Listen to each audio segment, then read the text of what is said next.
और अजय माकन इस जिम्मेदारी को निभाने के लिए कितने तैयार हैं और उनकी रणनीति क्या होगी, इसी मसले पर हमारे संवाददाता नीरज कुमार ने उनसे खास बातचीत की।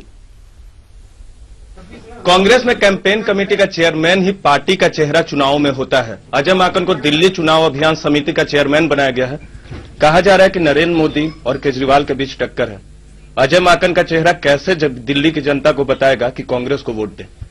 देखिए, कुछ चेहरों को बताने की जरूरत नहीं होती, क्योंकि मैं कोई बाहर से नहीं आया हूं। मैंने 15 वर्ष दिल्ली के अंदर और केंद्र सरकार में मंत्री रहा। 21 वर्ष लगातार मैं दिल्ली में विधानसभा के 3 बार और 2 बार पार्लियामेंट 5 इलेक्शंस में लगातार जीता हूं। तो इसलिए बताने की ज्यादा जरूरत नहीं है, क्योंकि मेरा काम मास्टर प्लान के माध्यम से एज अर्बन डेवलपमेंट मिनिस्टर लोगों ने देखा, और उससे पहले ट्रांसपोर्ट मिनिस्टर के तौर के ऊपर सीएनजी का काम देखा, स्पोर्ट्स मिनिस्टर के तौर पे देखा, जो रेडी पटरी वाले हैं उनका बिल एनेक्ट किया एज हाउसिंग मिनिस्टर, वो लोगों ने देखा। तो हमको बहुत सारी चीजें बताने की जरूरत नहीं है। और इसी प्रकार से हमारे जैसे बहुत सारे दिल्ली में ऐसे नेता हैं कांग्रेस के अंदर जो ट्रस्टेड भी हैं और ट्राइड भी हैं। तो जो ट्रस्टेड और ट्राइड लोग हमारे दिल्ली के अंदर हैं, चाहे वो डॉक्टर वालिया हैं, योगानंद शास्त्री हैं, हमारे अरविंदर सिंह लवली हैं, हारून यूसुफ हैं, किरण वालिया हैं, तो जब हमारे ट्रस्टेड एंड ट्राइड लोग हैं, हम उनको लेकर के लोगों के बीच में जा रहे हैं, तो मेरी समझ से दिल्ली की जनता इसको एक्सेप्ट करेगी। लेकिन नरेंद्र मोदी की जो रैली हुई थी उसमें कांग्रेस को दिल्ली के संदर्भ में नोटिस भी नहीं किया, और आम आदमी पार्टी और अरविंद केजरीवाल भी कहते कि कांग्रेस से मुकाबला नहीं है। तो आप लोग खड़े कहां हैं?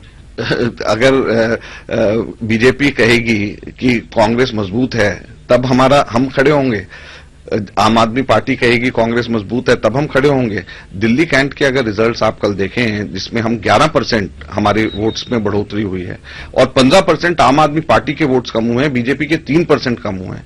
आम आदमी पार्टी से डबल सीट्स हमारी दिल्ली कैंटोनमेंट बोर्ड के अंदर चुनाव जीत के आए, जहां पे आम आदमी पार्टी का चुना हुआ विधायक है। तो अगर किसी साजिश और स्ट्रैटेजी के तहत आम आदमी पार्टी और बीजेपी एक दूसरे की ही सिर्फ बात करे तो उससे कोई फर्क नहीं पड़ने वाला है। कांग्रेस के इस दौर में आपने ये भी माना जा रहा है कि आप चुनाव भी लड़ने वाले हैं। शीला दीक्षित ने कहा कि आपको नई दिल्ली विधानसभा सीट से चुनाव लड़ना चाहिए।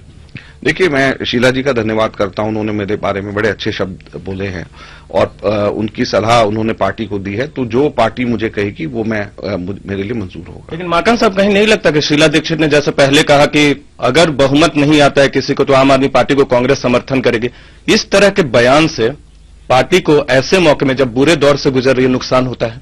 देखिए, इसके बारे में तो मैं नहीं कह सकता, इसके बारे में तो पार्टी को निर्णय करना है। मैं सिर्फ इतना ही कहूंगा कि हमारे को अगर आम आदमी पार्टी को समर्थन देना होता तो हम लोग चुनाव से पहले ही हम दे देते, तो चुनाव कराने की जरूरत ही नहीं होती।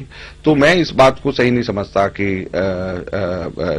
हम उनको समर्थन देंगे या लेंगे, बल्कि अगर जिस तरीके से दिल्ली कैंट के रिजल्ट्स हमारे आए हैं और जो उत्साह अभी और नजर आ रहा है, मुझे लग रहा है कि हम लोग दिल्ली के अंदर अपने बलबूते पे सरकार बनाएंगे। अंतिम सवाल, कांग्रेस जीती तो सीएम आप होंगे?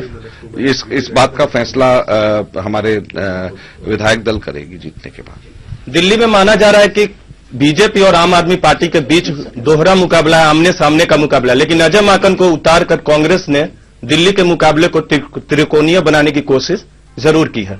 इस समय कैमरा पर्सन राकेश मिश्रा के साथ दिल्ली से नीरज कुमार।